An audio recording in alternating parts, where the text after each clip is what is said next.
नमस्कार, मैं हूं मृत्युंजय कुमार झा और अब हम आपको दिखाने वाले हैं एक बड़ा इंटरव्यू जी बिजनेस पर। एनसीडीएक्स के एमडी और सीईओ अरुण रस्ते इस वक्त लाइव हैं, हमारे साथ जुड़ रहे हैं और एमडी बनने के बाद उनका सबसे पहला टीवी इंटरव्यू है ये। हमारे साथ जुड़े हैं अरुण रस्ते जी और हमने, आपको याद होगा, सबसे पहले ये खबर ब्रेक की थी कि एनसीडीएक्स के नए एमडी और सीईओ अरुण रस्ते जी होंगे और उस खबर पे मुहर भी लगी थी। बाद में आधिकारिक ऐलान हुआ और इस वक्त हमारे साथ अरुण रस्ते जुड़ चुके हैं। अरुण जी, बहुत बहुत स्वागत है सर आपका जी बिजनेस पर और आपको सबसे पहले बहुत बहुत बधाई देश के नंबर 1 बिजनेस चैनल की तरफ से एनसीडीएक्स के एमडी और सीईओ बनने की। तो मेरा सर पहला सवाल आपसे यही होगा कि मेरे ख्याल से 7 जून को आपकी ज्वाइनिंग हुई थी, आज हम 30 जून को बात कर रहे हैं, तो आपको, आपका टेन्योर तो लंबा है ही, मतलब 5 साल का कार्यकाल है आपका और आपने इंटरव्यू देने में भी काफी लंबा वक्त लगाया है। मेरा पहला सवाल सर आपसे ये है कि 23 दिन का आपका अनुभव एक्सचेंज में कैसा रहा है, पहले आप सर ये साझा करें। धन्यवाद मृत्युंजय जी।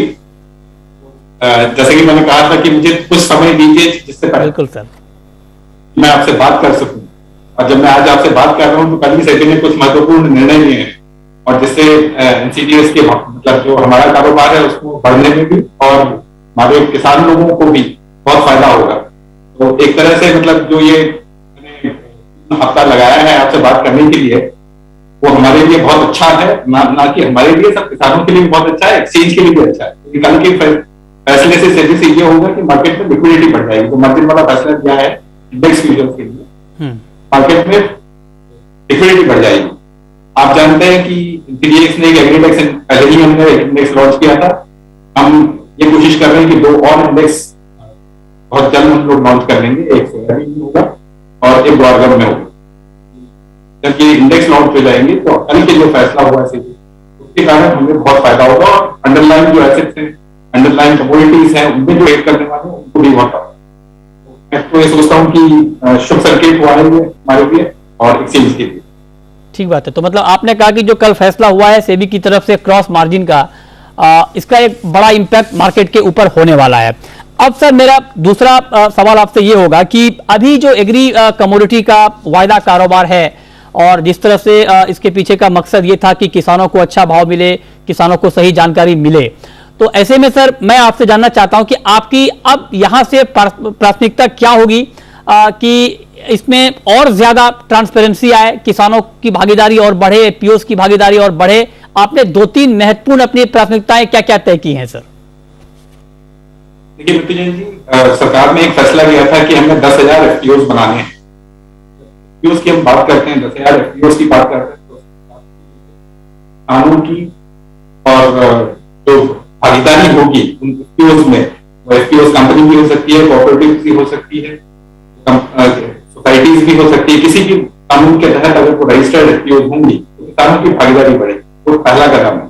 अब हमारा ये उद्देश्य रहा है कि पिछले साल से या 2 सालों से एनसीडीएक्स की भागीदारी में एफपीओस और किसान एक्सचेंज से जुड़े, ताकि प्राइस डिस्कवरी मैकेनिज्म जैसे हम कहते हैं कि जो आज हम, अगर हमारा किसान कुछ आज बो रहा है 4 महीने के बाद जब उसकी कटाई होगी तो उस समय जो मूल्य होगा वो अगर उसे आज पता चल जाए, वो स्ट्रेटेजिकली वो मतलब पैदावार को बढ़ा सकता है, या उसे जो बोना है उसका आज की तारीख में अगर उसे मुझे पता है तो वो ये सोच सकता है कि मुझे कितना फायदा होगा, मुझे ये बोना चाहिए या नहीं बोना चाहिए। इस तरह के डिसीजन आज के पहले या एनसीडीएक्स के आने के पहले बाकी के किसान के पास नहीं होते। और ये जो प्राइस लोग आज एडवांस में बता रहे हैं तो एक तरह से उनके लिए इंश्योरेंस हो गया है कि मिनिमम प्राइस तो उनको मिलेगा। एमएसपी मैकेनिज्म है जो गवर्नमेंट करती है, बट एमएसपी मैकेनिज्म के बाहर जो प्राइस डिस्कवरी है ये हम पहला मतलब प्रोवाइड करें। Right sir. दूसरी चीज ये कि हमारे जो रेगुलेटर है सेबी, उनके गाइडेंस में, उनके सपोर्ट से हमने पिछले साल एक प्रोग्राम चलाया था कि एफपीओस को हम ऑप्शंस के बारे में बताएं, ऑप्शंस की रूल्स के बारे में फैमिलियराइजेशन प्रोग्राम चलाया। उस प्रोग्राम के तहत करीब 40 एफपीओस ने हमारे साथ काम किया और करीब 68,000 मीट्रिक टन हम मार्केट में डिलीवरी दे चुके हैं एफपीओस के माध्यम से। जाहिर है कि जब एफपीओस को इस बात के बारे में समझ में आ गई और उनके किसानों को जब ये समझ में आ गई तो उनको एक ऑप्शन मिल गया है कि अपने जो मूल्य हैं उनको किस तरह से हम सुरक्षित कर सकते हैं, प्रोटेक्ट कर सकते हैं। ये बहुत बड़ी बड़ी उपलब्धि है। हम ये चाहते हैं कि इस प्रोग्राम को पूरे देशव्यापी किया जाए। हम दूसरी जो फाइनेंशियल इंस्टीट्यूशन जैसे पार्ट हैं उनसे भी हम सहयोग की अपील करेंगे, उनके साथ सहयोग करके हमारे रेगुलेटरी कम्युनिटी इसमें सहयोग कर रहे हैं। तो मतलब आपने ये बहुत डिटेल में जानकारी दी कि भागीदारी बढ़ाने के लिए आपके पास क्या प्लानिंग है, इसका आपने रोड मैप सामने रखा है। अब मेरा आपसे एक महत्वपूर्ण सवाल सर ये होगा कि वॉल्यूम को लेकर अक्सर चिंता रहती है, खास करके एग्री कमोडिटी में। तो वॉल्यूम अच्छा हो एग्री कमोडिटी एक्सचेंज का, एनसीडीएक्स का, इसके लिए सर आपने क्या प्लानिंग की है कि वॉल्यूम में ठीक ठाक ग्रोथ यहां पर है? वॉल्यूम पिछले साल हम ये मान सकते हैं कि पिछले साल पिछला साल हुआ, काफी चीजों में प्रॉब्लम्स हुई हैं इंडिया में। बट अगर हम इस साल की शुरुआत देखें या मार्च महीने से शुरुआत देखें तो हमारा जो एवरेज वॉल्यूम था जो पिछले साल करीब 1500 पे आ गया था वो 2500 के ऊपर चला गया। हम इस साल ये टारगेट कर रहे हैं कि 2500 से 3000 हमारा वॉल्यूम बढ़ता रहेगा। दो चीजें इसमें कर रहे हैं, एक तो जो एग्जिस्टिंग कम्युनिटीज हैं उनको बढ़ाने की, और इसके अलावा नई कम्युनिटीज हैं तो मार्केट में हम ला सके, नए कॉन्ट्रैक्ट ला सके, जिसके कारण वॉल्यूम्स बढ़ेंगे।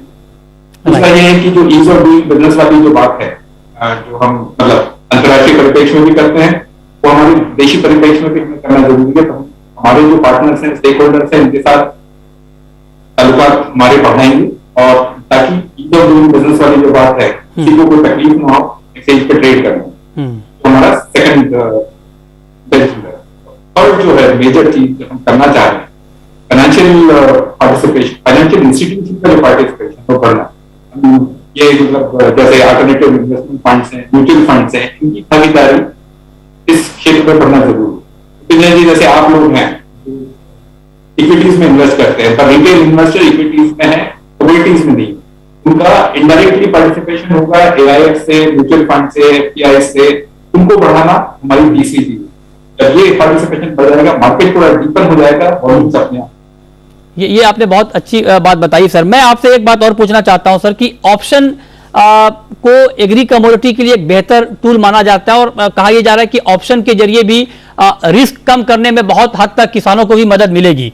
तो क्या एग्री ऑप्शंस मार्केट को मजबूत करने के लिए आपकी क्या प्लानिंग है, और क्या कुछ और एग्री कमोडिटी में ऑप्शंस लॉन्च करने का विचार है क्या सर? ये आपने बिल्कुल सही कहा कि जो रिस्क मैकेनिज्म है, देखिए आज की तारीख में फार्मर के पास जो एमएसपी वाली जो कमोडिटीज हैं उनमें तो एमएसपी एक रिस्क मैकेनिज्म है, but market driven mechanism option के अलावा इस वक्त इंडिया में कोई भी नहीं। ये बहुत अच्छा मैकेनिज्म है फार्मर को कि आज की तारीख में वो प्रोटेक्ट हो जाएगा, प्राइस में डाउनवर्ड रिस्क इसकी पूरी खत्म हो जाती है, और अपवर्ड अगर प्राइस चली जाती है तो ऑप्शन को बेच के उसमें जो कमा सकते हैं। राइट सर, ये बहुत अच्छी मैकेनिज्म है। दूसरा, फाइनेंशियल इंस्टीट्यूशंस के लिए भी आज की तारीख में यह है कि मतलब जो एग्री इन्वेस्टमेंट्स हैं वो ऑलमोस्ट स्टैग्नेट हो गए, तो वहां पर अगर उनको हेज करना उनके रिस्क, तो ये option will be another option opportunity for even financial institution. Okay, तो उसको डीपन करने के लिए फाइनेंशियल इंस्टीट्यूशन मेनली नबार्ड जैसी ऑर्गेनाइजेशन जो है या एनसीडीसी जैसी ऑर्गेनाइजेशन, इनके साथ मिलकर, इनकी रीच ज्यादा है, रीजनल रूरल बैंक से इनके साथ हम काम करेंगे ताकि ऑप्शन को ज्यादा से ज्यादा हम पॉपुलराइज करें और किसानों तक पहुंचते। एफपीओ के साथ में फाइनेंशियल इंस्टीट्यूशन दोनों मिलकर जब हम किसानों तक पहुंचेंगे, ऑप्शन अपने आप। बिल्कुल। आखिरी सवाल सर मेरा आपसे होगा कि ये तो आपने ऑप्शन के बारे में बताया, क्या फ्यूचर मार्केट में, एग्री फ्यूचर मार्केट में कुछ और नए प्रोडक्ट लॉन्च करने की योजना है क्या सर? सर इस वक्त तो मैं इस पर टिप्पणी नहीं करना चाहूंगा, पर जरूर बहुत जल्दी हम आपके पास आएंगे और इस बारे में। जी, बहुत बहुत शुक्रिया अरुण रस्ते जी आपका जी बिजनेस पर आने के लिए, सबसे पहले वक्त देने के लिए और बताने के लिए कि एनसीडीएक्स की नई प्लानिंग क्या है ताकि वॉल्यूम ग्रोथ हम देख पाएं, और एग्री जो जिस पर्पस से ये एक्सचेंज लॉन्च किया गया था कि किसानों को अच्छा भाव मिले, किसानों की भागीदारी अलग अलग तरीके से एक्सचेंज के प्लेटफॉर्म पर बढ़े, इसके लिए आपने क्या रोड मैप तैयार किया है, ये हमसे शेयर करने के लिए बहुत बहुत शुक्रिया अरुण रस्ते जी आपका। तो ये थे एनसीडीएक्स के एमडी और सीईओ अरुण रस्ते, नए एमडी सीईओ बने हैं, और नए एमडी सीईओ बनने के बाद सबसे पहले जी बिजनेस के साथ जुड़े, और सबसे पहला इंटरव्यू अभी आप देख रहे थे अरुण रस्ते का जी बिजनेस पर। उन्होंने 2-3 महत्वपूर्ण बातें कही हैं। उन्होंने कहा है कि एग्री ऑप्शन मार्केट को मजबूत किया जाएगा। जी हाँ, ये बहुत महत्वपूर्ण खबर है। कमोडिटी मार्केट के लिहाज से एग्री ऑप्शन को मजबूत किया जाएगा। एफपीओज की भागीदारी, एफपीओज की भागीदारी बढ़ाई जाएगी ताकि किसानों का ज्यादा से ज्यादा पार्टिसिपेशन यहां पर एग्री कमोडिटी मार्केट में हो पाए। छोटा सा ब्रेक लेते हैं, लेकिन ब्रेक के बाद आपको बताएंगे कि खाने के तेल पर जो इंपोर्ट ड्यूटी घटी है उसका कितना बड़ा इंपैक्ट कीमतों पर पड़ सकता है और क्या आपके लिए अब खाने का तेल खरीदना सस्ता होगा। बड़ी रिपोर्ट ब्रेक के बाद बने रहिए हमारे साथ।